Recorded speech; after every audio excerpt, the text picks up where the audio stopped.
প্রিয় সংগ্রামী সাথী বন্ধুগণ, আজ কাফের মুশরিকরা মুসলিম উম্মাহের ঐক্য থেকে পুঁজি করে মুসলমানদেরকে হত্যা করছে।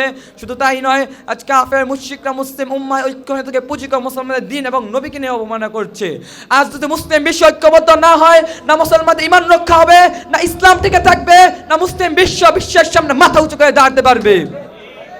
সুতরাং শুনে রাখো হে উম্মায় ঘুমন্ত সন্তানেরা, আর কতদিন বিভক্ত থাকবে, আর কতদিন শিয়া সুন্নি আকীদা মাযহাব এই সব মতভেদ ডুবে থাকবে।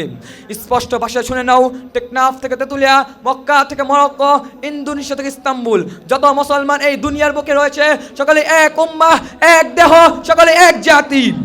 একজন মুসলমান বেঁচে তুলে আরেকজন কাঁদবে, একজন মুসলমানের দেহ যদি রক্ত বের হয়, তাহলে গোটা মুসলিম জাতি ঐক্যবদ্ধ হয়ে বদরের হাতিয়ার নিয়ে জিহাদের ময়দানে ঝাঁপিয়ে পড়বে।